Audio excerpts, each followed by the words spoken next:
this monster lithium 5,888 watt hours.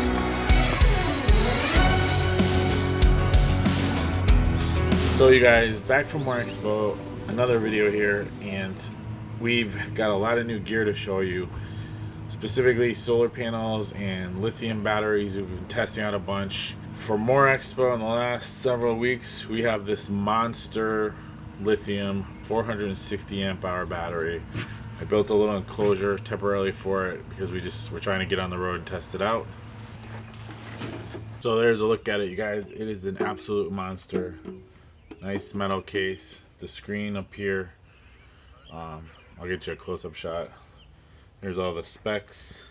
5,888 watt hours. That is a ton of hours to power stuff. The max discharge current is 300 amps, and the max charge current is 300 amps. So you can use some appliances on this thing. It's massive. Terminals are right here on the side, and the handles, really nice, heavy duty, but keep in mind it's a heavy boy, 100 pounds, 110 pounds. So this battery is a 460 amp hour beast. It's from Temgo. It's another budget lithium brand. As you know, we've been testing out a bunch of them, and so far all of them have met the expectations and they're running fine. This thing has Bluetooth, which is nice. It also has, I'll show you, it has a screen on top that you can push a button and check the status. So this thing, it's been running that fridge now for over 2 weeks, non-stop. I haven't disconnected it. Had it running down near freezing, 34 degrees on the fridge. There's been 80-degree days, it's been warm. And we are at only 54% power on the battery. So if you have a solar panel, and I have not had solar hooked into this, it's just been running straight battery with no additional charge coming in. We started at 100%. We're at like the 2.5 week mark right now. 54% still on the battery. So if you add a solar panel, just anything, you're gonna be off grid for a long time. You don't ever have to return. Fridge will probably be your biggest power draw that you might use, or this one of this size is good for an RV. It's not gonna fit in the battery box of our teardrop. We're probably gonna keep it in the truck, get an inverter hooked up to it, and just go on forever. Never have to worry about the fridge again.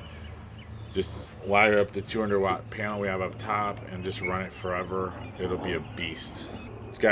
It'll tell you the temperature on the app, how many cycles you've used it, voltage of all the cells. It's got 4 different cells, overall voltage, the current, the power draw on it, input or output, charging, discharging. It's got balance mode where it'll balance itself out, BMS protection. It does not have any kind of self-heating function, so in the winter we probably will pull it out, because in the winter, to be honest, we don't use fridge anyway. We're just trying to keep our stuff from freezing.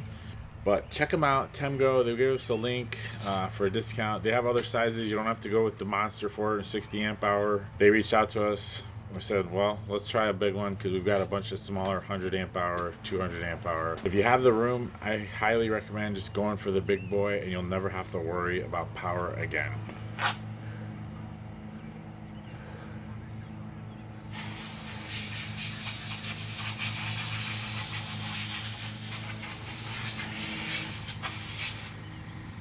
So check them out, links below, discount.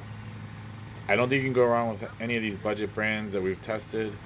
We've so far really impressed by this one. It's a nice metal case, very sturdy handles to lift it. It does weigh 110 pounds because it's so big. You're gonna need help if you can't lift that by yourself. But it's ideally made for a cabin even, or a big RV, some full-time off-grid stuff. It's definitely overkill for our situation, but why not have overkill and never have to worry again? We're gonna get a different fridge where we can put our dual zone and have constantly run refrigerator and freezer, because freezer will be harder to maintain. It'll be harder on the battery, so we'll really test it out in the summer heat.